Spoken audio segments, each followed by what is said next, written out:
All right, we are now live. YB.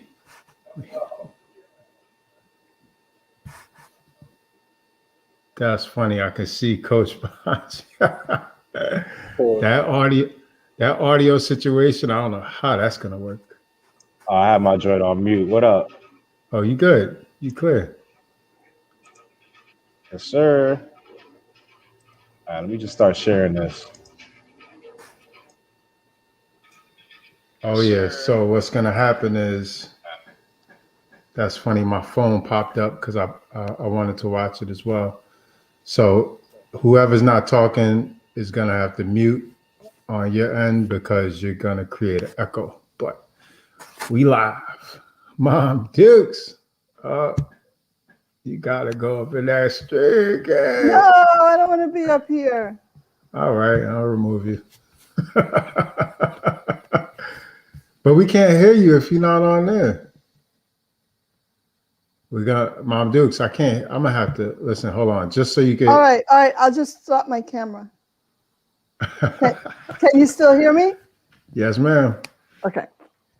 Yeah. I didn't put on earrings or anything, or lipstick. So it's all right.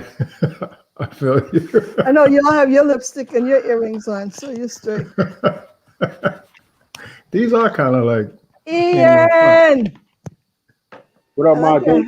Happy birthday to Grandma, right? That's amazing. Yeah, 100. I know. That's awesome. Yeah, don't worry about it. I didn't get to moisturize my beard either, so it's all good. Oh, all right. I guess you're not as vain as I am. And who's this other person? Who's YB? YB, he's an educator in the all right. You let him in. Educator, but came up through the ranks of connective. Me and Coach used to coach him, and nice. now he on the ground doing God's work. All right, nice to meet you. Oh, I was on mute. Nice meeting you too. Yes.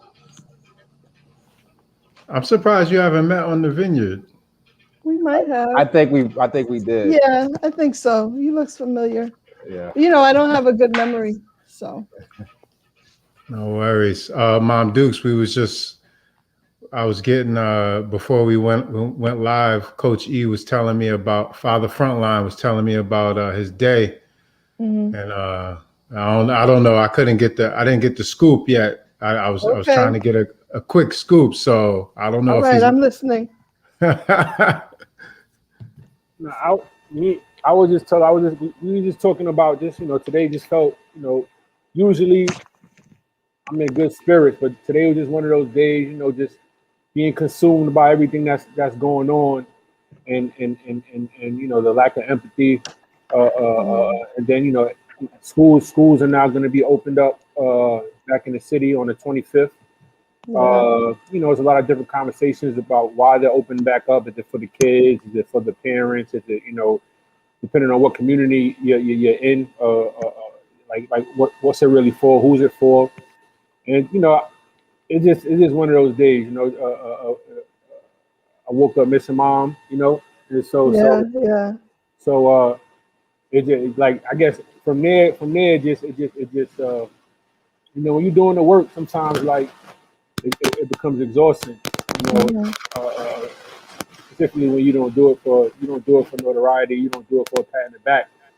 And then we just had one of our grants is not going to come through because of COVID.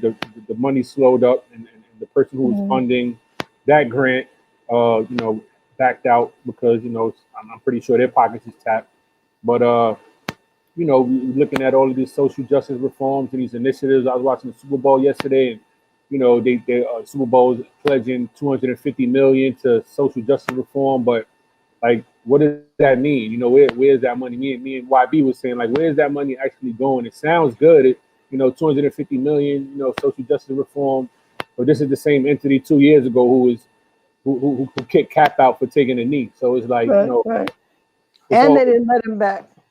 Exactly. So it's hard to see that and see progress. Really, it just feels like more, as the kids would say, a lot of cap.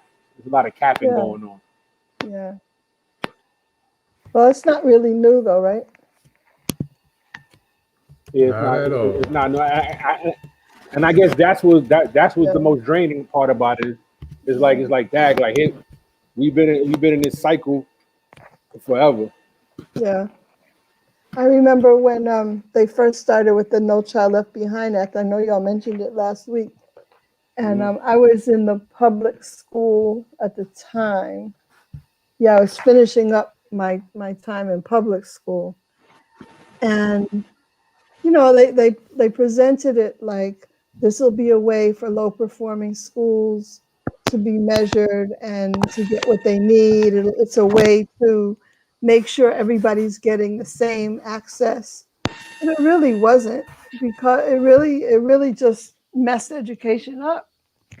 You know, it made everybody start teaching to the test, especially when they made it high stakes testing, where principals were losing jobs if the schools didn't perform. So when your job is on the line, what do? You make sure everybody passes that test, right? It Hmm. had nothing to do with education. Before that, we were looking at the whole child. We were teaching, you know, what the kids needed. And I was in elementary school, so it might be a little different than your experience. But, you know, kids had to learn how to read. And there's no one way to do that. Um, I, I remember, I mean, some of the lessons were just teaching them how to fill in the circles. Pick one, you know, like, what is that really measuring? But it met the need of somebody, not the children, not the parents, not the community. I read an article recently. I can't remember who, but it made me feel like IEPs. We talked about last week. Because of the pandemic and things that have happened in this past year, it opens up a lot of opportunity in regards to education and to shift the paradigm a little bit. I know that that's not necessarily going to happen, but what do you feel about IEPs? I think that IEPs, all students should get IEPs rather than the D75 kids, the kids who have special needs. Like if every kid had a IEP, it would make the job of the educator or the teacher that much easier. What do you think about that, Ma? Well, first of all, I think a good teacher does an IEP for every student. You know, the first couple of months of school, that's what that's for. To me, assess who's sitting in front of you, what do they need. Unfortunately, though, I don't know that teacher education programs are training teachers to be able to do that. You know, the old school people, I can watch a child read, listen, and then diagnose what they need to do and how to meet that. Um, but to me, that's what the opening months of school are for. See who's sitting in front of you, what do they know how to do, and then you work your plan on how you're going to meet that need. So absolutely, everybody ought to have an IEP, and that includes things like, did they have breakfast, Mhm. and what their clothes look like, and you know what's going on at home. It includes all of that. Who's shooting around their house. I mean, I don't know if you saw the new film on crack, but Mhm. I started teaching in those days. And part of the lesson was what to do when they start shooting and acting that out with first graders. Because they were running, getting their bikes and grabbing friends and putting themselves in harm's way. So, yeah, that's all in the IEP. It's Yeah. crazy how poverty. I mean, like you talk about the crack, the crack epidemic, but more so like the actual documentary that you watch. But like how poverty like affects education and how Mhm. it's not necessarily it's never necessarily addressed. And like you talk about these like Right. teach for America and these people who prepare teachers to teach. They don't prepare them to necessarily educate. I've come in contact with a lot of people who've gone through the program. Some great people, but after going through the program, they still lack the necessities and the skill set to be a proficient educator. Yeah. I mean, It's I don't, interesting. yeah. It's interesting that that crack documentary.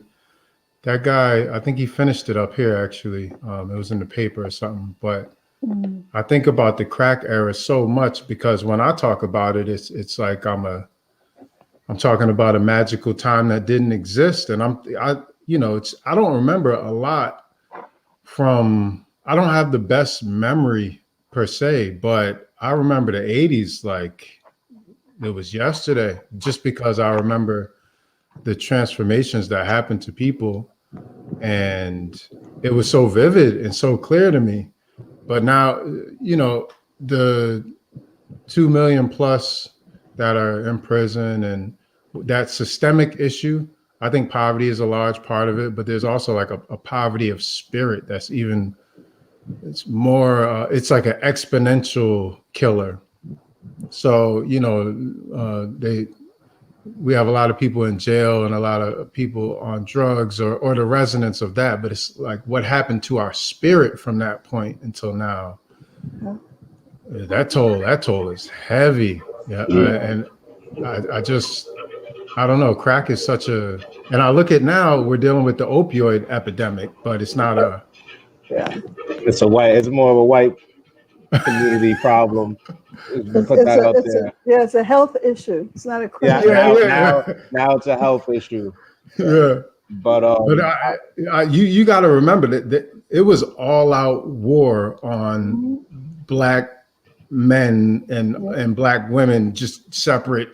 Like there was a different strategy for the Black men and the Black women, which also drove this huge.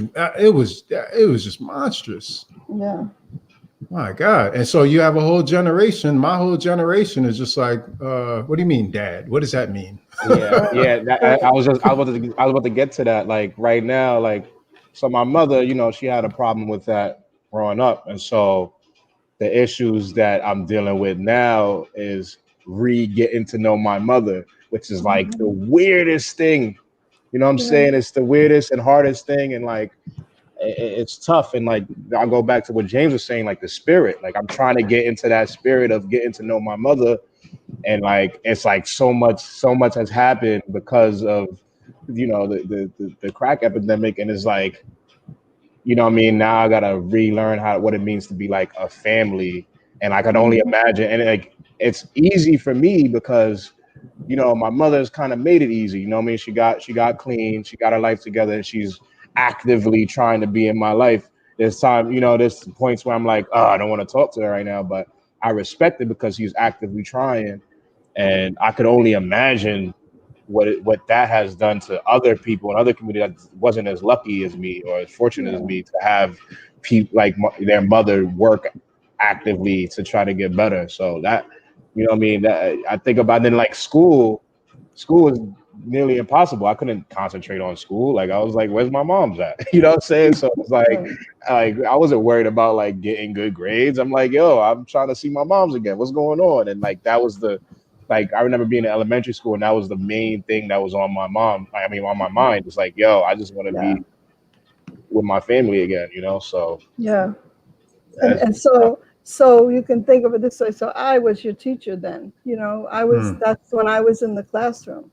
It was my first grader, little girl, who taught me how to smoke crack, because she did a whole thing on how her mama looked, when she smoked.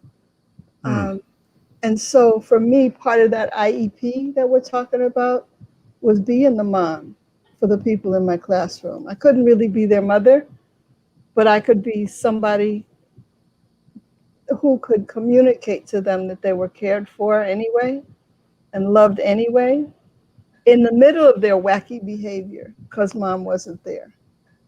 So part of the IEP, when I do teacher training, when I used to, I would say, you look at the soul of the person, not the person. Look at the soul, teach the soul. Because the person is acting because of what's happened to them. That's a reaction. You don't teach that behavior, you teach the soul. And I'm a minister, so I in the context of love that child the way God loves you. It has nothing to do with looks, behavior, what they have, but who they are and their essence. That's your student. And create your lesson plans for that student. But can I ask a question? I feel like as Black people, for us, like we're having one conversation, but it's almost like we're having another conversation underneath it, which is as we focus on education, we're really I feel like we're really trying to address some systemic issues within our sub-country, like within the Black nation, I guess. Obviously, we don't want to exclude anyone, and we're not trying to be racist, but it's almost okay. I have so many thoughts on this. I don't know how to land just one, but if clearly we could look at the crack epidemic as something that was man-made and almost an act of war. If you want to just be honest, it's like that would be, if I was gonna attack a people without having to pay a price, that's what I would do. But I don't know what I'm trying to say. I just feel like we're talking to our community, like rather than saying we're talking to educators right now. Like I really don't feel like we're talking to educators. We're talking to Black educators, Black people who might educate children from, does that make sense, or am I tripping? No, it makes sense. And hearing mommy you talk, I think that the one word that people throw around a lot, that I think that education and more so the system at large doesn't really incorporate is empathy, right? And so the school system, though they may have campaigns that are designed around the word, the school system is not empathetic to kids, the business, right? And so like a lot of the people who come in contact with the school from a leadership standpoint don't necessarily know how to be empathetic, but more so the Black and brown bodies, when you think about the crack epidemic and things like that, like we've lost a lot of empathy. Empathy is something that I struggle with, even as an adult. Like I can be empathetic to other people, right? But the people closest to me, sometimes I don't have that much that much bandwidth of empathy, and I know that's part of because of the way I was brought up, what I saw growing up, and I know when I was in school before I moved to the vineyard, like it wasn't empathy. It wasn't a lot of empathy in schools, and so when mom says soul, that's the word, teach with souls. You have to be, have to have empathy for those who are like you, but also those who are not like you. And I know that specifically in education, I don't think that, there's a real place for empathy. There are people in the building who may empathize or be or have a real space for empathy, but the system overall doesn't really lend itself to that word is or soul, right? You know what I'm saying? It doesn't, and I think that is one of the main disconnects in regards to education. All right, I know what I wanted to ask. So the system of public education, American society, there are these huge bloated institutions, and they move slowly. Like they're huge, so they take time to adjust. But they are hyper reactionary. So what the public education system does is it reacts to whatever is in the news cycle. It'll have a reaction. It'll be like a multi-million-dollar reaction, multi-million-dollar reaction, multi-billion-dollar reaction. And all of those reactions might have something to do with Black people. Like if they're reacting to poverty, it might be that they need to address the Black issue. If they're reacting to the achievement gap, it might be. If they're reacting to school shooters, it might, but chances are that one they don't really have to address to us, oddly enough. But as it cycles through these things, we as like the frontline people, the ones who get tasked with actually nurturing and maintaining the soul of I guarantee you every building in the city, every school anywhere has, if not Black, whatever the substitute is for Black there, holding that thing together soul-wise, right? But as the system cycles through, it does not address that person and the value of that person or the value of that act. It just does. Oh, somebody else popped up. So that's what I was trying to ask. is it possible for us to kind of force the issue on that? My bad, Kane and Glory. I just threw you in there. No, bueno, if you want to pop out, I got you. I'm just multitasking. No, you good. All right. Because they're not really considering us. They're considering the news cycle. Like, do we have to show that we care about this all of a sudden?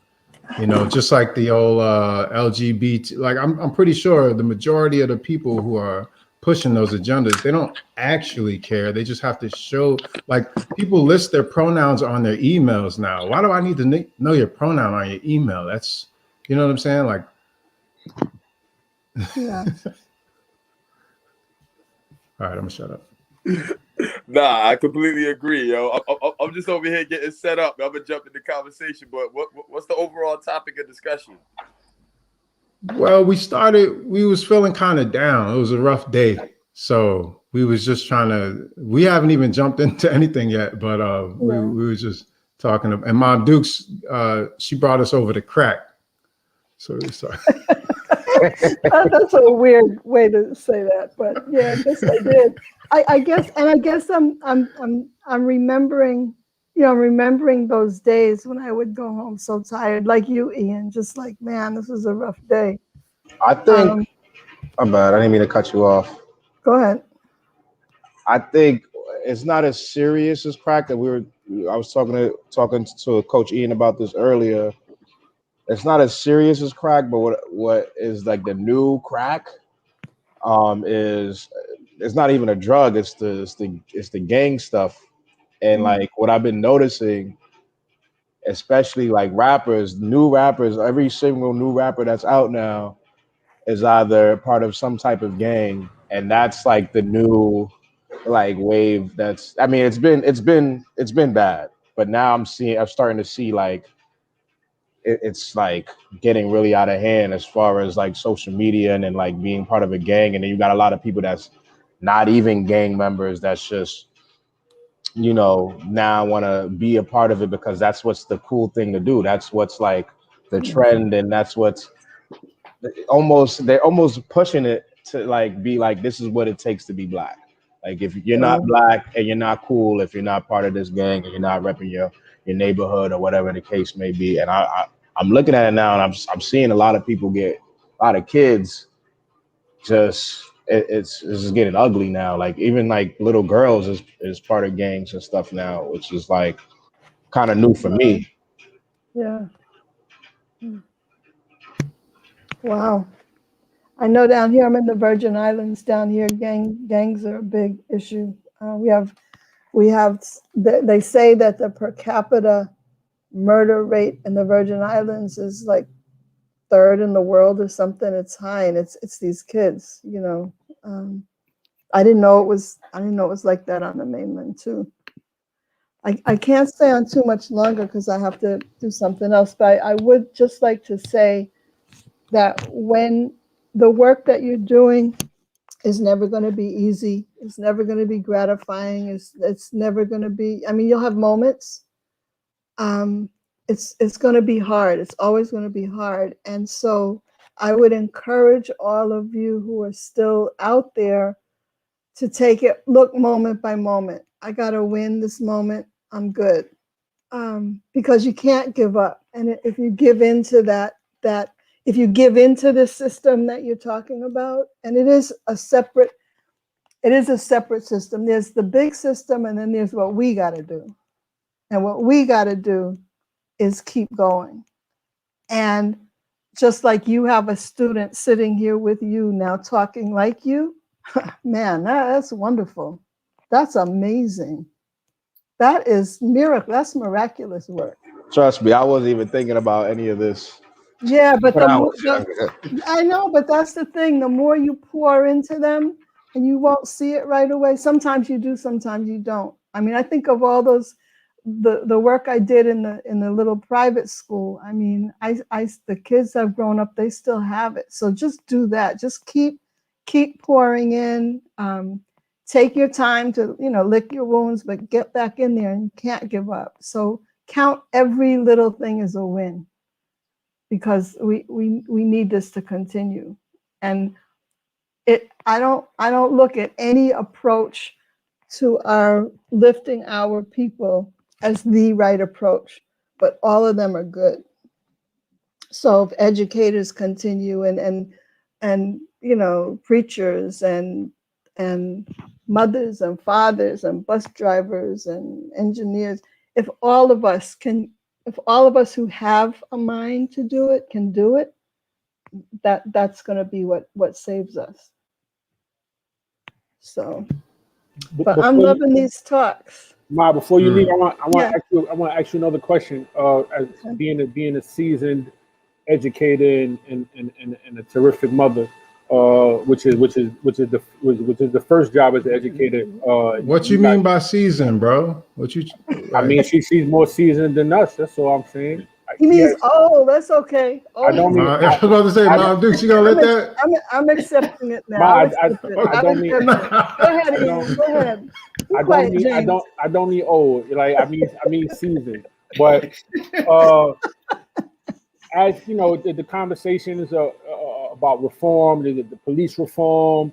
There are very few from what I read and what I look into, like really a substantial groundwork on like education reform. And it's a broad question, but somebody who's been in education for so long, like what do you think that would look like in regards to like real substantive reform?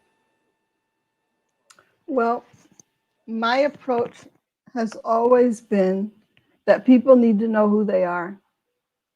So in the earliest grades, we need to, whether it's African American, Asian American, Italian American, whoever we are, we need to know who we are and learn the truth about our history from a young age. Let the books look like us, let the stories be about us. And when we know who we are, and I'm going to talk now, African American people, our people, when we know the good, the bad, and the ugly, when we know that and understand that, then it gives us a look at the world that's a lot more positive than what we've been fed. And I believe that once you know who you are, especially your strengths, and I don't mean, our ancestors were kings and queens in Africa. I'm not talking about that. I'm talking about, we were enslaved, we survived, we were creative in it. Some of us ran away, some of us stayed, but none of us ever accepted it. And we're still here. I'm talking about that when we know that, then as we get out into the greater world, into the rest of the world, we can stand. And the reading and the math and all of that will come because we know who we are. I truly, truly believe that. And I think without it, it's very hard for us to find our place. So to me, that would be the nutshell of reform. And then there's other stuff like interdisciplinary work and portfolio work and, that kind of stuff. But I think the underlying bottom line is we got to know who we are. And with that, gentlemen, I will leave you. Thank you, Mom Dukes. I'll tune in next week, but I don't want to be on the panel next week. I just want to listen next time. All right, but if you pop up, we putting you in there. So I can't. So I have to watch when it's over. No. It's a separate link. I meant to send you the YouTube so link. You That's can my tell fault. me. You can tell me how to do it next time. I got you. Okay, love you guys. Mom Dukes, we love you. Thank you so much. You just dropped a whole lot of clarity for us. So thank you. Okay, love you. Bye. All right. Wisdom. Wisdom. Yo, know yourself, she said. Yo, and it's crazy, right? Because when we talk about Black History Month, right? It was originally a week, and then they made it a month, and it was supposed to be a curriculum in every school in America, but like it's not. So I was like, I don't get the whole Black History Month is like, I don't get where it's supposed to go, because it's like it's supposed to be this one thing, and it's supposed to be in every school building, you know what I mean, which will help kids like us know who they are, instead of just learning that they were slaves and Malcolm Luther King came through and kind of saved everybody. That's how I like when I went to school. That's how it was. It was like, yeah, we were slaves, and then this guy named Martin Luther King came, and then all of a sudden we wasn't slaves no more. And it was like, oh, word. That's like that's our American history just summed up. And so I'm just like, where did you know what's funny about what you're saying? What's funny about what you're saying is Black History Week, what you're talking about, that was a prompt from I believe Carter G. Woodson, who was Omega Sci-Fi, you know, Shaq and all them. he challenged his frat, like, yo, we gotta, and that's how Black History Week came to be, if I'm not mistaken. Now you think about that makes Black History Month actually kind of ill, because that's like us just getting together, like, yo, let's do Black History. No, that's why it's so dope to me. Like, that's why I learned about it, because at first I'm like, Black History Month, and I learned about how it started. I'm like, oh, nah, this is actually dope. But yeah, but that's the first part. The second part is it's a force now. It's such a force. People not like what Mom Deuce is saying. If you're not teaching the whole. Like if you can't sit somebody down and give them a long form, no Bruno, they're not gonna get it. They're not gonna understand why they need to value Black History Month. If you can't show them how the crack epidemic influenced them to today, and then go back and show how the 60s and the 70s fueled the crack. Like if you can't give them long form, it's a force. You can't just tell them celebrate Black people for a month.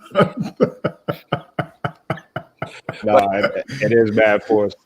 The intention changed though when it went from Carter G. Woodson and the Omegas doing it to it becoming a national holiday. The reason why they made it a national holiday was to prevent what we would expect, or what we would want, was to make sure that it was watered down. You know what I mean? Much like even with MLK Day, they hijacked the movement, and they say, well, listen, there's some type of movement going on here, so we got to like feed the people. Like we can't just we can't shut it all the way down, because they might revolt. And so you give them a bullshit version of what they want so people are subdued. And then over time, the history that's taught is doing the exact opposite of what Black History Week is. And so now it just keeps everybody, you know, I have a dream in it. I'll say MLK, I don't even talk about I have a dream on that day. Like if you come down here to Vero, like everybody, I have a dream. I'm like, I want to hear that. I don't want to hear that. Riverside speech, right? Because I know that's part of, like, that's the smallest part of who he was, yo. That's the small, like, people talking about the I have a dream speech. First of all, his speech in Harlem, Riverside Church, on the 4th of April, he was killed exactly a year after that speech. You don't think that on the anniversary of that speech is when he got clipped? And on that speech, he said, well, anyways, that's the one, not the I have a dream, even though that's good. But my fault, Kane. I didn't mean to cut you off. No. That's just elaborates more on the point that I was, just rambling on about. But basically, they hijacked it. So Black History Month or whatever, you know what I'm saying? And then I think that what's the loud mom name? Mom Dukes. Word. To her point, wait, what I heard when she said that, it was like, yo, you gotta get knowledge yourself. Like that, you want to sum it up. That's what she said. She said you gotta get knowledge. So what's the key to all of this? She said, not know who you are. She said, not math. All of that other stuff comes as a result of that. Because if you know who you are, there's no way for you to know who you are and not know how science. There's no way for you to know who you are and not know mathematics, not know sociology, psychology, so on and so forth. So I think that for her to bring it back to that simple form is important, because what's happened with all of our celebrations now is that it has nothing to do with knowledge itself. It's just about celebrating these crafted images of us that don't tell the whole story. It just tells the point of the story that keeps us from turning up. You know what I'm saying? All that being said, invest in Bitcoin. You know what I mean? Oh yeah, yo, listen, yo, Kane, I'm altcoining, I'm Bitcoining. Out there. Everything I do is for the cause, So So my benefit, the cause benefit, and I threw some bread in there on Friday, and Elon came through, and so the movement is up as far as I'm concerned in that regard. Yeah, I'm fully, and also the blockchain works in our favor. But let me ask you this though, because is it possible to know you, like when we saying know yourself, right? That's on some like your history. But the counterbalance to that for me is like, I'm imagining a white student, right? This student, almost more than knowing, I guess a deeper part of the student knowing him or herself is to have a solid footing, like to know that, okay, mom, that's my right foot. Dad, that's my left foot.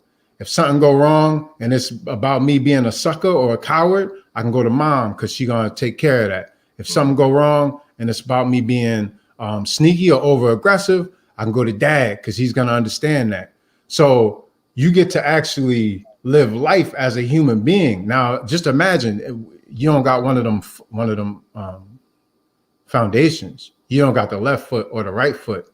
You always doing the spin out. You never feel safe to really take risks unless they're risks that are like, fed to you through tricky imagery and stuff like that. You never really feel comfortable being yourself because, what's the consequences of being sensitive as a young Black man? Forget about it. You're not doing that.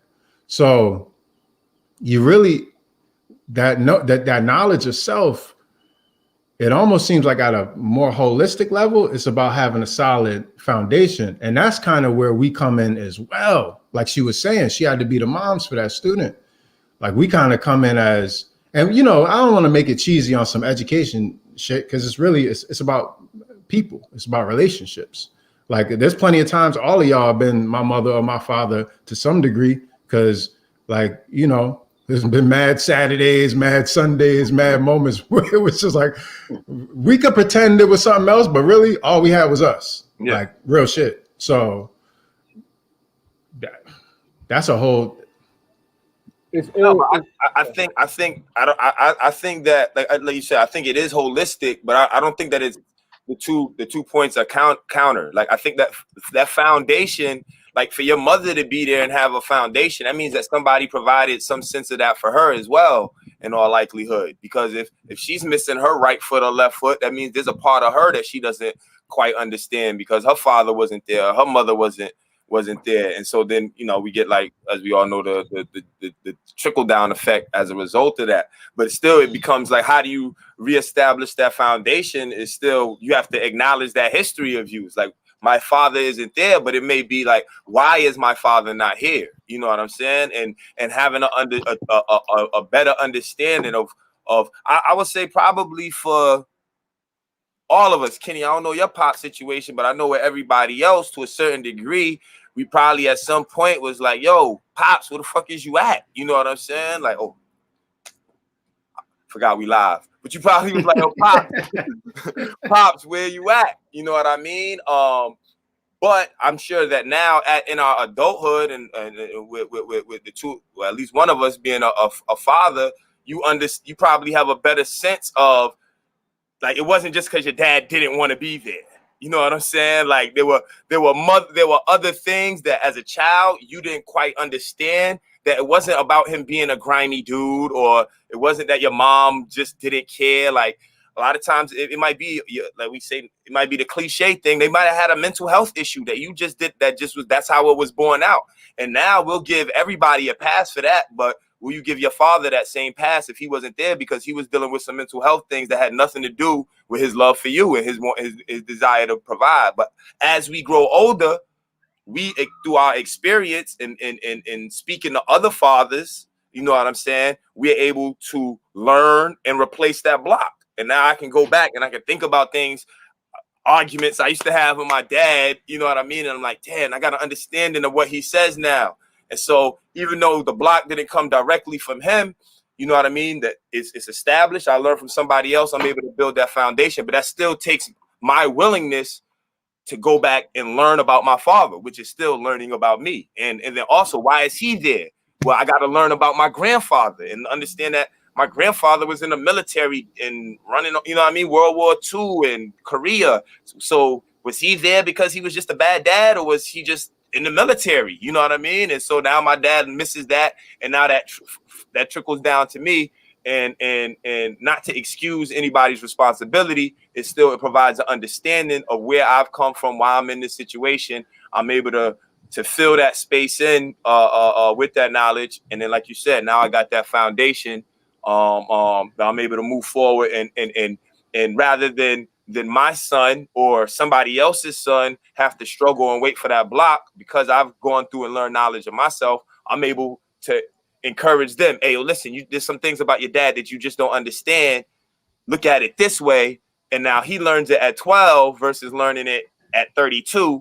You know what I'm saying? And so as a result, he's able to elevate faster than I would or somebody else would, because he's gotten that foundation that you mentioned at an earlier age. Nah, that's dope. I mean, just to connect what you was just saying, like it just made me think about like me growing up, right? For a very long time, I was mad at my mother, right? I didn't want to have nothing to do with her.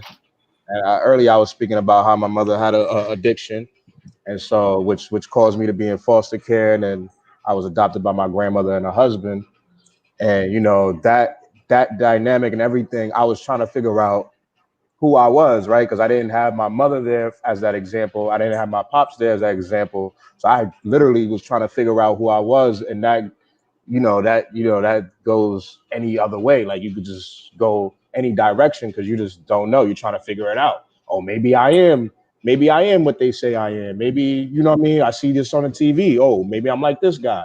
He looks like me. Maybe I got to act like him.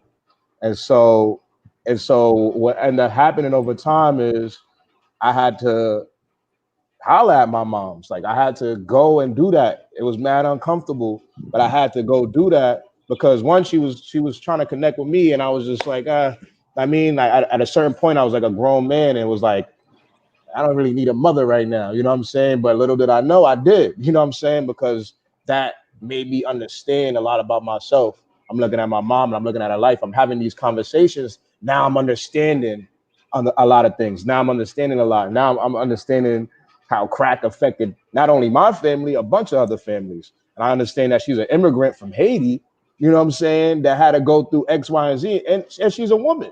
And at a time where, you know what I'm saying, at a time where it was like, you're a woman in America is like, and you're a black woman in America, you better off, like, you know what I'm saying? That's tough. And then on top of that, you have a child and you're battling mental issues and addiction.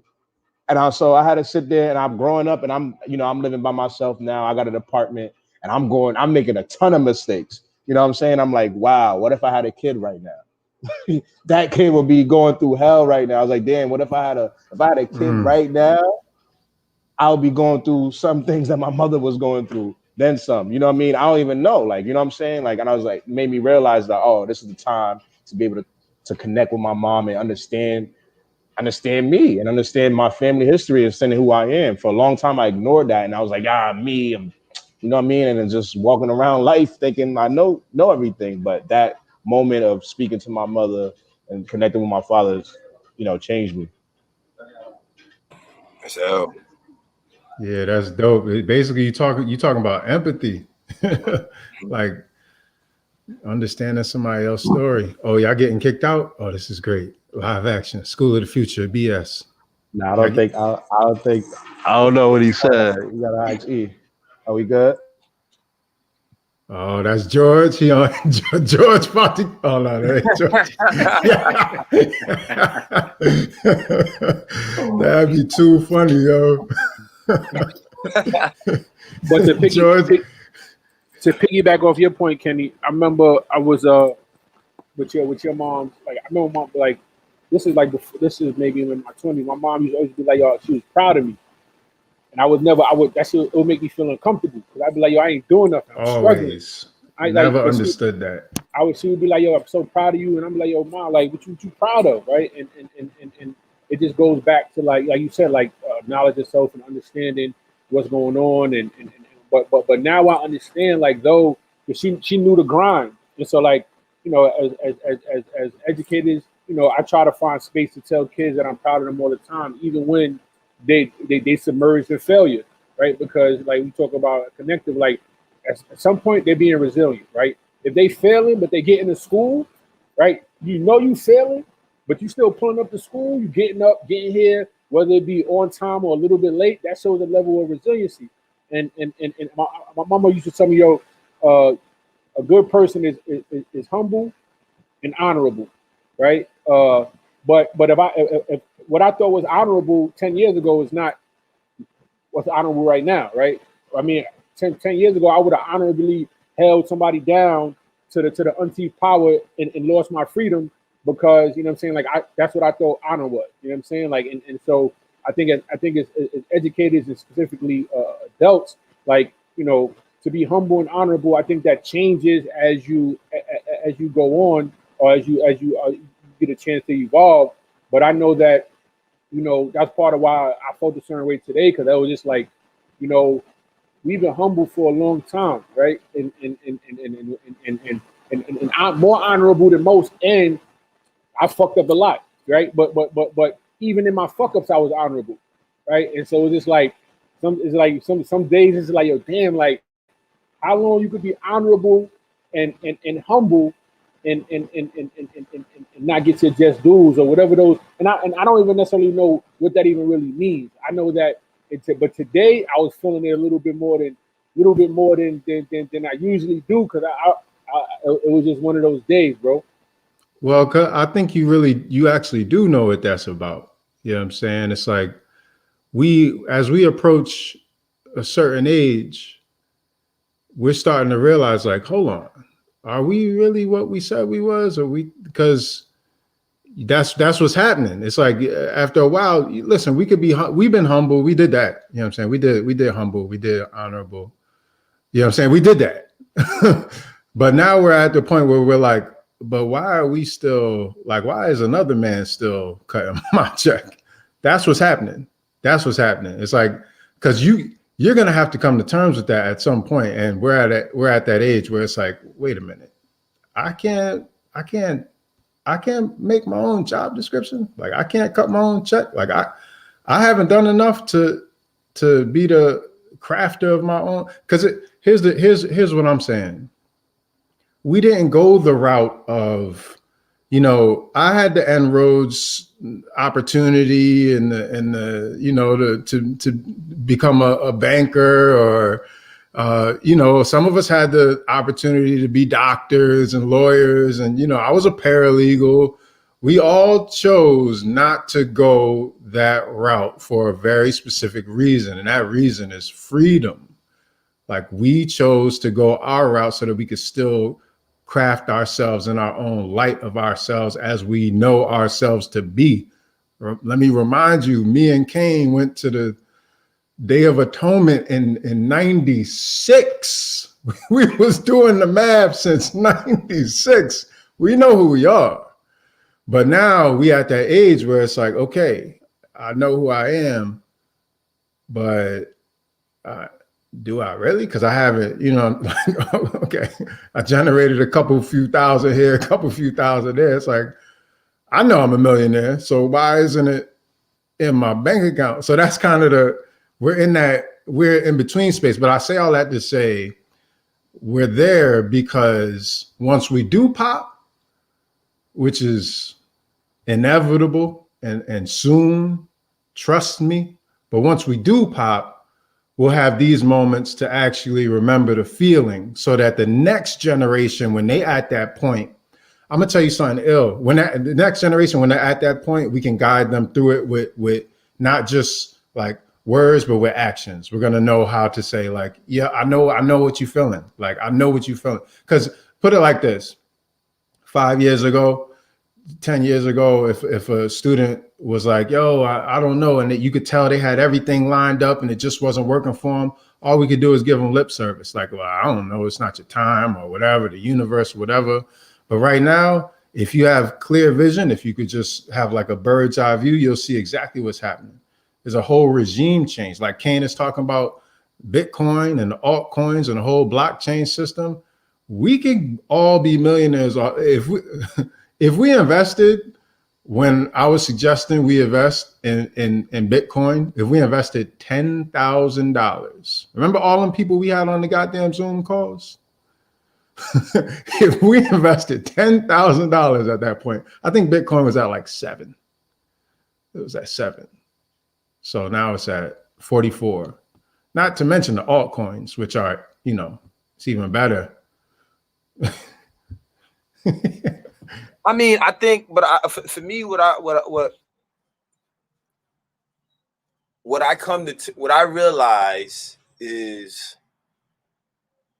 and I feel like it's something that I kind of always understood, but it really, you know, kind of came to form when I got down here, is that one, if I want to be like, becoming a millionaire is not difficult for me. Like you said, like all I got to do is just go plug in to the bank and go work a bank job and just be smart, or like, you know, like it's not just follow the rules. Like any of us on here could like code switch, go clean up, you know what I mean? Get a natural and just follow the steps. And we will all could all get paid. Like, you know what I mean? Like any of us, we all have enough where it's like, yo, we could go and be in the streets if we want to and probably be relatively successful versus the regular dude that we know is like, yo, this dude's just making all of the bonehead mistakes. You know what I mean? Like he's just getting lucky. Like, and so if we wanted to go and do that, we could do it. I mean, like if how many of us like fully committed to sports? Like probably Dre probably did it the most in terms of the system. But even Dre had his hangups because Dre wasn't when Dre was in. No, I'll say none of us. He wasn't working like I was working my sophomore year. I was about to say, that's funny that you said Glory, because I was thinking you, but also I was thinking like none of us, sport, come on. But once I got to, but the thing is that it switched, because once I got to college, I turned that sports shit like off. You see what I'm saying? Where Dre really turned it up. Ian turned it up. You know what I'm saying? Like that was like where their dedication to the sport reached like a different level. And that's why, you know, their careers like was later. You know what I'm saying? But for none of us fully committed to that. Like, you know what I mean? Like, or just to be like, yo, like I think about, I talk about with Shatik all the time, like with the rap shit. I'm like, yo, Shat, we could have just really just stayed in it. Like, had we just stayed in it, you know what I mean? Like, it would have got to the point where literally we'd have just been streaming at GW. Like we was popular at GW. We was popular at Howard. Like we could have just did streams if we would have just stayed in it 4 more years. But we gave up. You know what I mean? Like we was like, yo, I'm gonna go do something else. And I think with all of us to a certain extent, I mean, we did. I mean, like we said, we made our mistakes, we had our misfortunes, but I think in large part, all of us made a choice to go another route, because like I always say, in hindsight, I'm glad, like I'm glad I didn't make it in the music industry. Like because like I see that shit, I want no parts of that. Like I really don't want no parts of it now that I see like what it is. Like, and I think about like what my life would have been like had I been like even a little bit more in that ecosystem.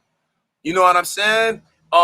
Even with when I got to New York and I went to Wall Street, you know what I'm saying? Like I never wanted to fully conform to that. Y'all saw that. Like I never fully conformed to the Wall Street thing. Like I could do it to was necessary, but then I'm at work with my do-rag on early. You know what I'm saying? Like nobody else on Wall Street was PPGing it out. You know what I'm saying? Like so but I could easily just I didn't even have to be to excel. I could have just studied or just been the regular guy and been a vice president. You know what I'm saying? Like James, you could have just kept going and just worked your way through educational administration and got a tenured, you know, spot being a professor somewhere, sitting on your ass, and you know what I mean? It could be making a ton of money. Like all of us had like these different opportunities to like just go after the bag.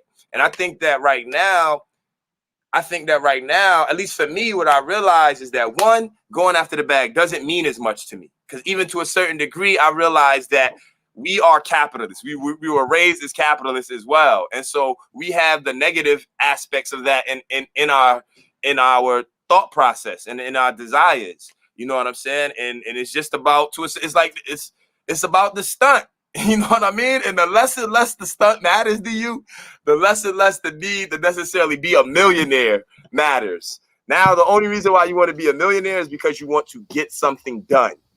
Like, you know what I mean? Because it allows you to get something done. And for all of us, it's about something greater than ourselves. You know what I'm saying? That's it. Where before, I think with all of us and all of our individual aspirations, whether it was basketball, whether it was art, whether it was music, whether it was business, to a certain degree, while we all come from a certain foundation that, like, yo, we got to take care of our family, still a large part of that, we as capitalists, we wanted to get money so we could stunt. We wanted shorties. We wanted to be able to go to the parties. You know what I mean? Like, we all still wanted to have a piece of that. We wanted to fly. But I think that for me, and I guess I'm the oldest one on the call, and then I think even for y'all happening at an earlier age, is that desire is falling off quicker. Like has to have like absolutely no, like you know what I'm saying? Like maybe Dre want to put on a little bit with his Chelsea boots and all that. You know what I'm saying? With the Chelsea root crew. They coming at that's the disconnect between the super old and the young people. You used to always want to come at somebody with some Chelsea boots. You're right. You know what I'm saying? Black, like I mean, like black Air Forces. You know what I mean? Chelsea boots, black Air Forces. I'm taking my black forces all day. And give me some wingtips. But anyway, you know what I'm saying? All of y'all are coming to that realization much earlier than I did. I mean, like I would say even with Ian is probably the starkest version, because like for the last decade of our lives, we've like more or less been paired together. You know what I'm saying? But you 5 years back, like my nigga, you already got the full family. Like you almost to a certain degree you chose it, but you was also forced to like, I don't got time for the bullshit. You know what I'm saying? 5 years ago, I was still single, no kids. You know what I mean? And so I could just be like, yo, fuck it, let's go get some bottles. You know what I mean? But as a result, like you are at the same level I'm at now, and you 5 years younger than me, 4 years younger than me. You know what I'm saying? And so I think that as we come into this position now, it's not so much like, yo, damn son, like, well, I'm not a millionaire. First of all, I'm 40, I still feel young, B. You know what I mean? I'm gonna say my athleticism is top 1.5, Dre. I'm saying, like, Dre, you might, you know what I'm saying, but you might get me on the speed, but my bounce right now is still elite. But that being said, I don't feel like, yo, like we could have been millionaires. Like what happened? Like we running late. I just feel like it's just a matter of us activating if we activate on that goal, the bread to be there. You know what I'm saying? Like, it's just about us being if we choose to be as consistent in any capitalist endeavor as we have been in holding down the community, I think we get the same results in capitalism that we've garnered in educating and holding each other down. You know what I mean? Because like one of the things I do say is I look around other people and other crews and I'm like, yo, they don't. Like I don't have that feeling like my friend stabbing me in the back. You know what I mean? Like people like, yo, like I don't really feel that on no regular basis. Like my crew is tight. Like the worst I've been through, my system around me has never faltered. It's always been there to be able to pick me back up. You know what I'm saying? And I feel like see a lot of people, they don't have that. You know what I'm saying? Like they don't, and that's because we pour into each other the way we do. And so in that regard, now, while other people, the money comes in, it fucks them up. It doesn't do that because we've already built up this, you know what I mean? This foundation. Yo, just be mindful with the hand gestures, bro. Yeah, that was wild. Both of y'all. But it's right here. I always talk about both of y'all be mindful. That's what this right here is crazy. No, I'm not saying. I'm just saying this. I really talk about Glory because Glory hybrid. He did a hybrid version of yeah. Oh yeah. Let me know. I know. Let's just be mindful. But yo, Glory. I want because I know you've been quiet, but it's still because like he was talking about. I feel like the way Kane was talking about me, I feel like about you. You know what I'm saying? Like you are like the hybrid version of us all. You know what I'm saying? Like, you know what I mean? Like more so, I mean, you of course you got more time with your bros, but like we spend a substantial amount of time together, and like now to see you in your bag, full on adult, almost got your whole bare foot grown in. But like for somebody who's done coaching clinics, who's done workshops, who's been a part of Connected from the beginning, but now you got your own, like I've seen you got your own coaching style, you got your own teaching style, like you got your own bag now. Like so from like how do you look at education? And how do you, because I think it's gonna be you and Kenny that's gonna be, you know what I'm saying, like in regards to us, like yada you, you know what I'm saying, in regards like what you think, I just want to hear what you think, what's going on in your mind, you know what I'm saying? So you got the first lineup, I see the waves spinning, and you just can't not talk, you feel me? Yeah, I just got a fresh cut today. Shout out to my guy Wandy. Now I think I don't know, it's a lot. I think I was like super fortunate to have all of y'all around, so I was able to like pick and see like all the things that you guys did right or did wrong, and then from there it allowed me to figure out exactly like more so what I wanted to do, or even more so what I thought I wanted to do. Like I remember when I was in high school, like when Kane was on Wall Street, I thought that was like the illest job in the world. Like that, I was like, all right, I want to do Wall Street. And then I don't know if you remember I read the book about the dude in Dubai. Yeah, word. Yeah, I read that book and I was like, yo, I'm about to just sell like oil exchange in Dubai. Like, and that was like my entire life. And then I saw how Wall Street could be super unforgiving. And I was like, oh, nah, definitely not doing that. And then I came out of high school and I had like this almost like, well, like I got to get a job and I had to do something that was like, this is what I was supposed to do. And it was all this purely money motivated. I was like, I gotta make bread. And then after a while, I started to realize more and more that like just making bread like wasn't like the end all be all. Like it was like there was more to just making bread. Because what I realized is that like I was making more money, but I wasn't like, I didn't have the time to do the things that like I thoroughly like I really enjoyed, which was being with the kids, playing basketball, doing coaching clinics. And like I would have to like figure out how I could leave work early to go do a coaching clinic. And I was like, well, I really just want to do the coaching clinic. I don't even care about doing work. So I think like what Ma Duke said, well, acknowledge yourself. It was like, you gotta like at some point you have to sit down and really like look yourself in the mirror and like, all right, well, this is what I really want. And I think it's a lot tougher for a lot of people when they don't have people like that y'all that you can see it. And so if I was a person who just didn't see nobody that took that chance of doing something that was completely quote unquote like out of like the way you're supposed to do things, I would have probably just stayed in it like, oh no, this is what I'm supposed to do because this is what I'm getting shown. But I think having all y'all makes it a lot easier to go out on a limb and do things that might not be quote unquote like your right way to actually do it. And I think that's what like when I even with the kids like I coach now, like I remember like when I first started coaching, like my huge thing, like everybody has to go to college, right? Because that's the way that it was like drilled in my head. Like you had to go get college, you had to go get a degree. And then after like going through college, after being around kids, I was like, well, everybody doesn't have to necessarily go to college and get the degree. You can still go do something and be super successful without necessarily getting that degree. And so I think it was something for me, like personally, like over the last, I've been back in my high school for the past 4 years coaching. Like that first year, you'd have acted like you got to go to college. Now this year, I'm like, listen, if you want to go to college, all right, cool. What do you want to do? What's your actual plan? And how are you actually going to operate in that space?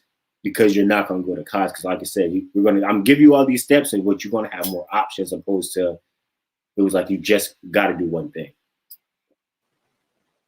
I can't hear you. You muted. And you gotta get some AirPods. You got them. Yeah, you gotta go wireless. Still can't hear you. You can't hear you, yo. You can't hear you. You got the colorful do-rag. You might have to come over here. Pause. Hey, yo. now who's talking crazy over there? Hey. Time out. You still can't hear it either.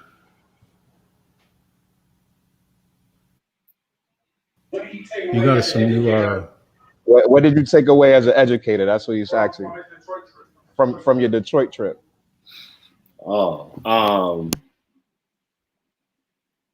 That like no matter, I think the biggest thing is like one, how like important like little things are to like to the youth. And I'll elaborate on that. And the second thing is like no matter how rough you think it is, maybe in your community, there's probably a community that looks even rougher, if not way rougher than what you live in. And so the first thing, like I was talking, a while ago, we were doing a culture clinic, and I didn't realize like we were going through it, and kids didn't have shoelaces, and so we ended up getting kids shoelaces. Like we stopped the whole clinic, and we basically like took every kid's shoelace out their sneakers and put in brand new shoelaces. And I just vividly remember one kid was like, "Yo, my mom was gonna be like, yo, where I got these shoelaces from?" And it was like he had just got a fresh pair of like ones like fresh out the box, fresh from Foot Locker. Like, and I was like, and for me, and it's like, yo, these are shoelaces, like these cost $1 at most. And he was just so amazed by that. And it took me back. It was like, yo, it was like shoelaces made him feel the way I felt when I got like a brand new pair of sneakers. And then the second thing was like about being in a rough community. Like I grew up like in communities that was rough. I've been through like what I thought was like rough communities, but then just going to being in Detroit, and it was like a house, and then you would drive 4 or 5 houses, and it was like a boarded up house, a burnt down house, a house that was like boarded up, but people was like semi like living in there, or they definitely shouldn't have been living in there, and then another house. And for me, I had never seen anything like that. And it was like, but these kids every day have to walk out and they have to see that. And so I think for me, I remember coming back and talking to the kids on the basketball team, and I was like, you think things that we go through are rough here in the city? And I was like, not to take away anything that's rough, like saying it's rough, not rough in the city, but there's people going through things that are way rougher than what you're going through. And so just to be appreciative of what you have, because it could definitely be a whole lot worse.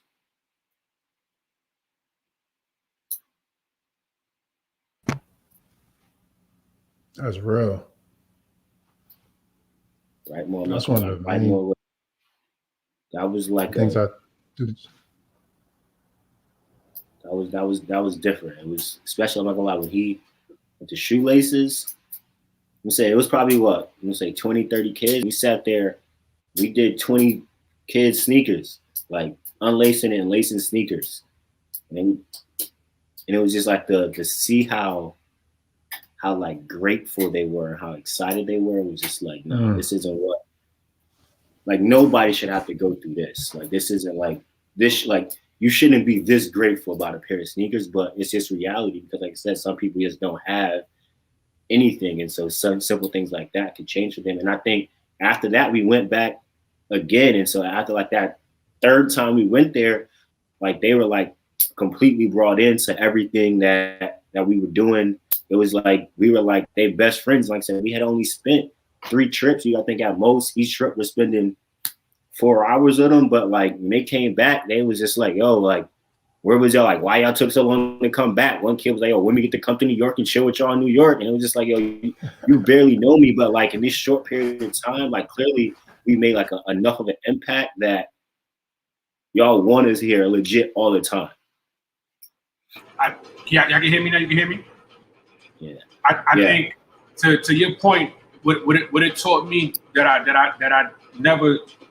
didn't really have a parameter of understanding for was like how much poverty impacts a poverty mindset impacts how you can retain or absorb any kind of positive information, because you like that's where you're at. Like parents drop their kids off, they didn't ask us no questions. They didn't check in and be like, yo, who are you? They came, they was happy. They said, listen, I got 4 hours to myself. Y'all feeding these kids lunch. They dropped them off and they kicked off, right? And so at first I was just like, wow, that's crazy. I'm a father. I can't see myself doing that. And so it really allowed me to really like decode and decipher like how poverty affects different people in extreme poverty, right? Like we know kids who are in a poverty state in New York all the time, right? But I don't know if it's necessarily extreme, right? It's as extreme as what I saw there, because I'm used to seeing poverty in New York. But so seeing that in Detroit allowed me to really, when we came back, it allowed me to just keep in mind how that affects everything. And because I was judging the parents. I was like, yo, you're bugging. Like, you know what I'm saying? Because I hadn't seen poverty in that extreme in regards to thinking about how it affects parents, right? In New York, you might have a parent who their poverty is that they work in the 9 to 5 and they don't got time to come to a parent teachers meeting because they're like, yo, if my kid is doing bad, I don't need to come in. He's doing bad, right? So send me the report card. You know what I mean? And lose my number, right? That's a poverty mind, but that's a poverty mindset I was used to. And so going to Detroit allowed me to see it at a different level. And now when I got back to the city, I was able to engage and deal with parents another way, rather than just being like, oh, like this is a bad parent, right? Like poverty is all encompassing. Like when we were out there, 17,000 houses in the Brightmoor district were slated to have their water cut off. Yeah. And there's nothing they could do about it, right? And so we were picking up kids, and kids were running out the house, and the parents wasn't checking in. But like when you in that mindset, it's like, yo, listen, I'm just glad somebody taking these little dudes, because like that is a relief. You know what I'm saying? Like that's a blessing. It's so much of a blessing that I don't have to double check and figure out who's taking these kids, because I'm just happy. Like I got a moment to myself. And so it really, really, I ain't gonna front. It's not a lot of trips that, you know, a lot of clinics that we've done. You know, we've been to LA. We did the right way, but that Detroit trip really, really shifted my whole situation as an educator, and it made me more empathetic across the board, right? You know what I'm saying? Just for everybody, because I never saw nothing like that.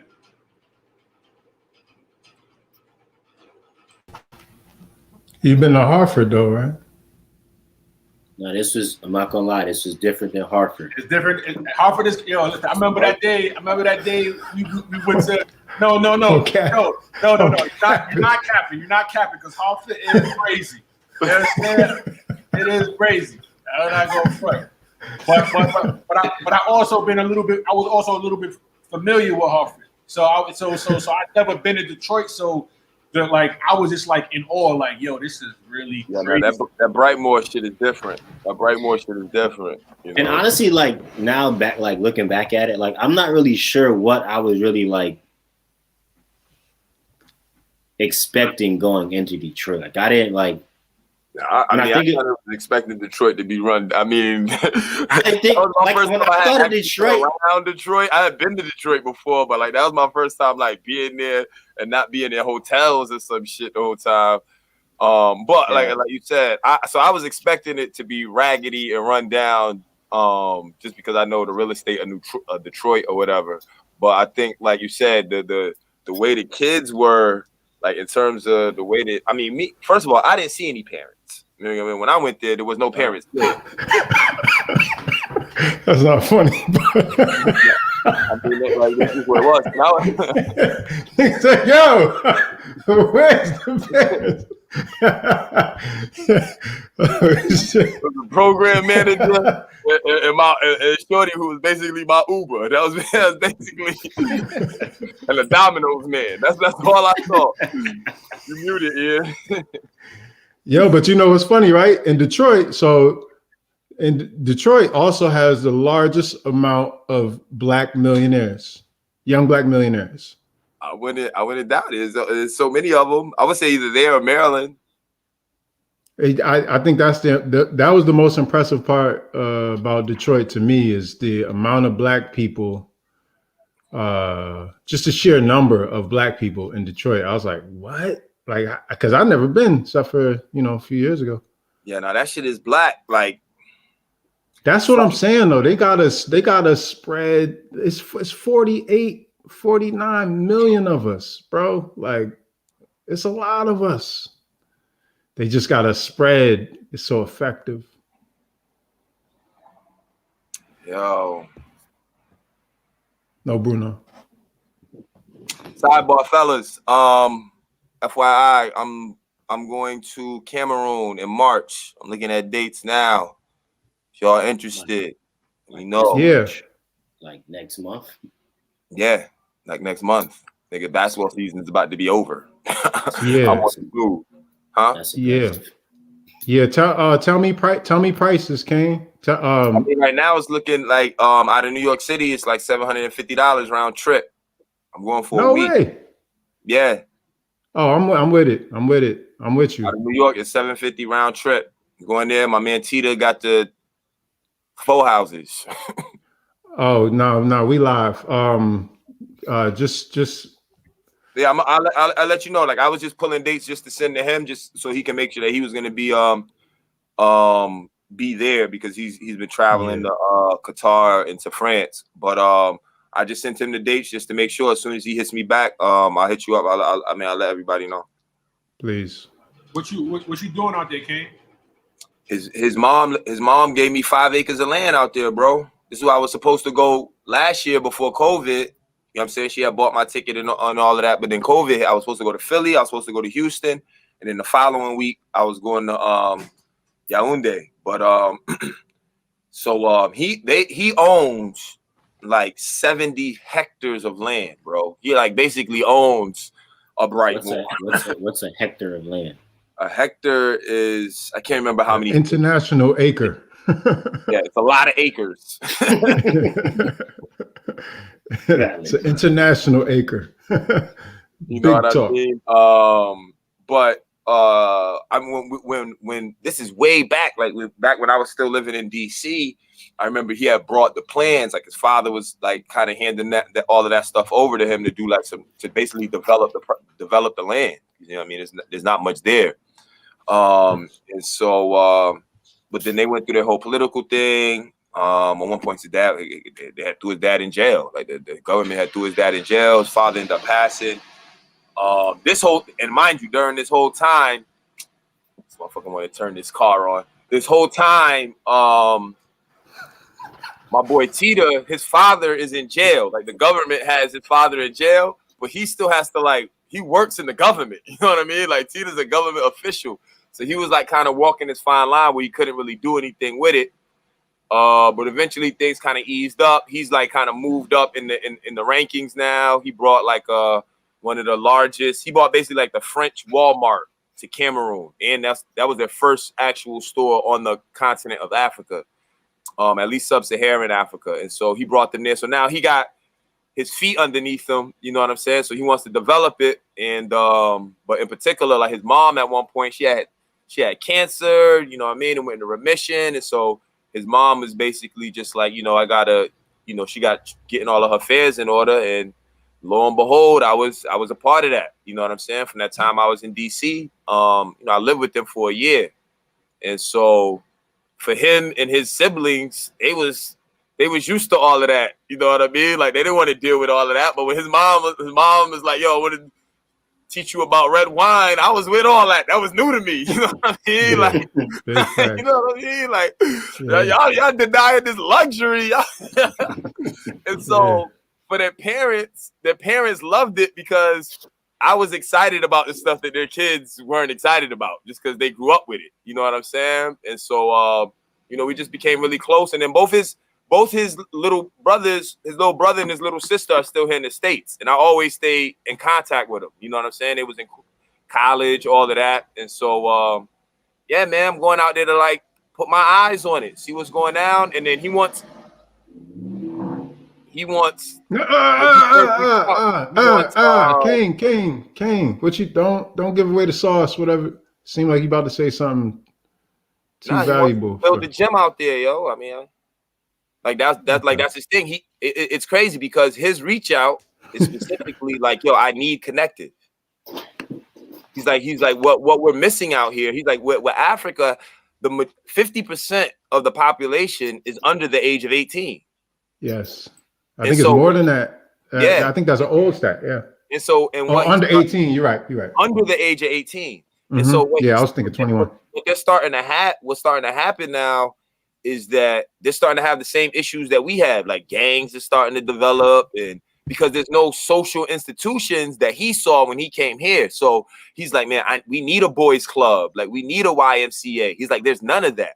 He's like, that's why when they did the joint in Ghana, like with Pops, my man Pops Spencer Bantu, they did a joint in Ghana, like it had like 500 people show up. You know what I mean? And so he's like, yo, if you build a gym, he's like, yo, everybody out here is still outside, Kane. He's like, you know, some people will get innovative or do it themselves and try to, you know, level their own ground or try to lay some concrete or something like that. But he's like, but they outside for the most part. If they get a basket, he's like, if you say you put a gym and you're American, he's like, even if he's like, here's the wealth to do it. But he's like, if I do it, it won't be the same. It'll just be, but he's like, if an American does it, he was like, now that just adds. See, Kane, you gotta stop. You gotta stop. You gotta chill because FYI, you can only operate over there if you like that. That's really like you have to have the plug. Like even him, like 2 years money, ago, man. like let's go over there. He would have been like, no, because like what it becomes in Africa, developing and doing anything is, do you have the relationships to maintain what you got? You can go over there and buy some land and build a house on it, but if the government is willing to protect your house, you out there dealing with. You see how China over there operating? they carving up that. They said, "Oh, y'all want to go back?" Well, you know what I mean. We here too. 70 hectares. For me, Africa is still like, it's TV, you know what I mean? Like, I got to see it, you know what I'm saying? And so for me, it's like, why wait? I'm like I can get over there. Like they ready for me to come, and so I'm about to touch down, man. I went to Europe. Yeah, I go back, get back to the motherland. What's just let me know what the paperwork looking like, because I just want to. You definitely got to get a visa. You got to get a visa. I got to get a visa. Like, you know how some countries you can just travel with your passport. Other countries you have to have a visa as well. Oh, so the visa I would have to have like I'm saying I'm going for a particular purpose, right? So you would have to tell me what that purpose is. Another level of checking in, like, you know what I'm saying? Like, yeah. But you got to get yours too. So just let me know what it is. Cause you know I'm with it too. Yeah, I'm with that too. I need to go out there. Nah. YB, you're not ready yet, man. You got. Oh, I need to get out there. I'm just playing my G. If you lined up, listen. The more the merrier, man. Because I might not come back. It's real cheese. Hey, listen. But to the point, if Laces got the kids in Detroit that excited, imagine what's gonna happen when you go to Yaoundé, Cameroon, with basketball. Kane, before we clip this, so you know, because I'm in the crypto space now, and I'm liking what I see a lot. Like I essentially I could earn as much capital as I would working a regular job, if not more, just from the recent volatility, like the normal trends of the market, which is like at an uptick till who knows what. But are you into any of the altcoins?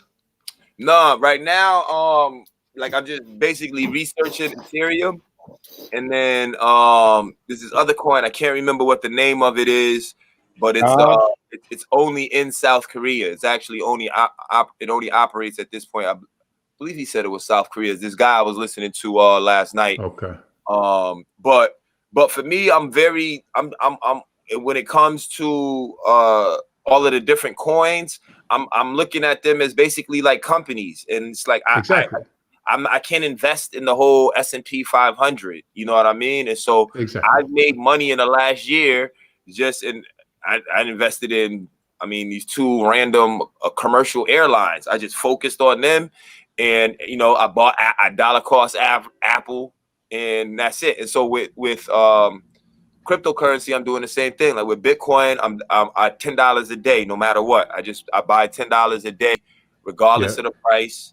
I do that Monday through Friday, and then on Friday, if I got some extra bread or whatever little extra, I throw it into Bitcoin. I see Bitcoin as just a digital gold play. Like you said, I'm not trading it. I'll say that I'm not trading Bitcoin. Like, it's up right now. I'm not gonna I'm way up. Like, I actually put a bunch of money in last week.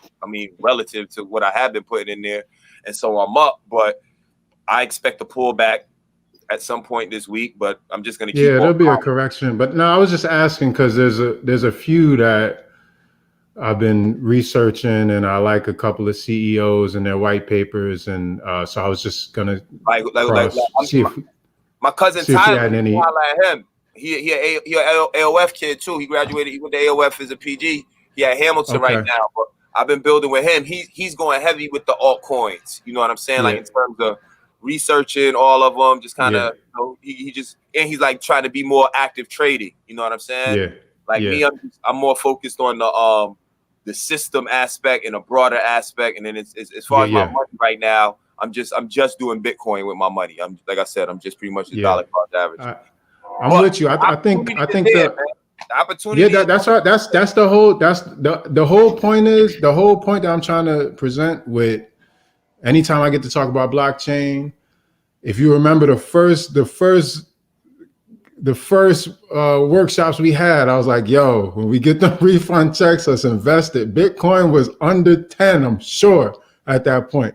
So we would have 4x'd, but Bitcoin outperformed every asset last year. Every asset class. Yeah, but here's the thing. It's not even it's projected to hit 200K this year, and it's only 21. But anyways, I'm saying that because like my sell for the blockchain, not just Bitcoin, but the blockchain is like, it's what's holding down financial institutions right now anyways. It's just people don't know it.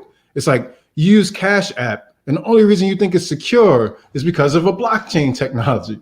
We're on all these like even this whole live stream, like the amount of information that it takes, I'm guaranteeing you it's supported by some blockchain technology. Like blockchain is what, like the internet is a bunch of wires underwater, basically. The blockchain is what. I feel like blockchain is much like the internet, though, in a sense. Like I feel like we're going through the same iteration where the internet, when the internet first came out in the 90s, James, we remember we had Avon, and that was your freshman year. When they wired the school, you know what I'm saying? And email. I said, yeah, Nana, I just sent it to you. She said, you know what I'm saying? But in like, the mailbox.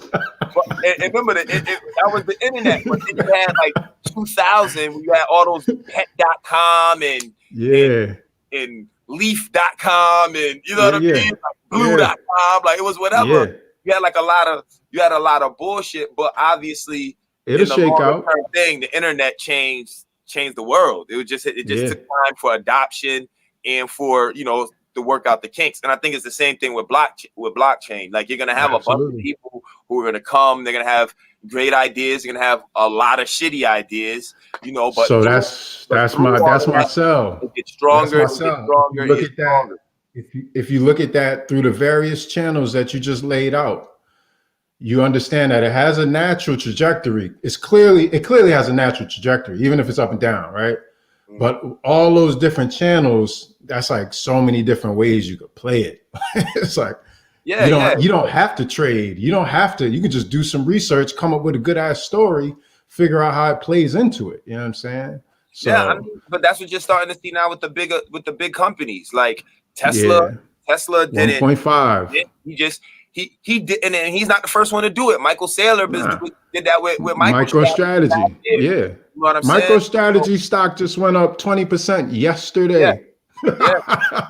That shit was at 800. You know what I'm saying? And he's been in Elon's ear like for at least the last year about it. But okay, that makes sense. But it's not just him. It's when PayPal just plugged into Square, Stripe. They just plugged into it. You know what I mean? Was it? That's what I'm saying. Mass Mutual. They didn't like create a blockchain. They just said, well, you know what? We're just gonna plug in to the ecosystem that's already there. Like you said, it's just like the internet. Like you said, it's just like the internet. You let the nerds work it out, then the money come in, position themselves. But now it's like there's no way they could keep you out. But anyways, we had an hour and a half. Somehow we always end up talking about that money. We're capitalists, bro. You gotta know who you are. You gotta know you're a capitalist, man. As much as you Yo, in all of this, I just got my tire fixed. Hopefully it's good for tomorrow morning. Damn, man. Well, it's good to see all y'all. Anybody got any closing comments, man? Stack your paper, fellas. It's gonna get ugly out here. It's going to get ugly. All of this free money that they giving away. Like, I mean, you don't gotta put it in Bitcoin, but stack your chips, bro. Cause it's check this out. There's gonna be more free money. Just FYI, there's gonna be more. They're basically putting everybody on welfare, but if you comfortable being on welfare, trust me, it's only gonna be so long before that shit gets super uncomfortable. So make some moves, man. Cause I definitely gotta holla at you, bro. Yeah, buy bullets too. That's a great investment right now. FYI. What's bullets? Like bullets. Oh, bullets. Nah, don't say that, man. Yo, how you gonna say that with a straight face, bro? Yo, you gotta be responsible, yo. We gotta be responsible. We gotta be authentic. This is a real situation. Like if you go right now here in Florida, that's one of the issues. And my thing is that the same way I can sit here and tell someone to buy Bitcoin because the value of it is going to go up, and it's dangerous for you to put the money into it. I'm telling you to buy bullets. What are bullets? Bullets are little pieces of metal. Like that's literally all it is. But the value of them they're skyrocketing. Go and look. Oh, I didn't know that. Go to your local gun store and see. Like they're going up. I stay away from guns, but I'm gonna look it up. I didn't say nothing about guns. Only the bullets. Nothing about guns. Yo, you telling me it's a good investment? I'm listening. Hey, listen, man. Go do your research. Like I say, go talk to your local gun store. This is a reality. Because everybody, but wait, I gotta dig a little. I gotta get some more info on this one. Hey, check this out. Everybody can't buy Bitcoin right now. Everybody doesn't even have that ability. Right. All right. On that note. Kane's closing remarks. Buy bullets. You might as well bang bang. Bitcoin and bullets. Bitcoin, bullets, and basketball. Triple B's and water. You know, oh yeah, I heard about water. I heard about water. I mean, look at Flint, yo. Look at Flint. Yo, don't get me started on Flint, man. Yeah, that's a whole. Yeah, listen, man. It's still messed up out there, right? Yeah. Hell yeah. You go to Flint drinking the water. You can't even drink the water in Florida, bro. Come on. Let alone Flint. You right here in Florida, don't nobody drink out the tap. Ask Dre. Don't do that. Don't do that. Don't do that. You gotta go to Walgreens or something. Word. All right, yo. I'm out of here, yo. All right, man. Appreciate y'all. One love. Peace. Voila. Let me see how you end this thing. All right, fellas.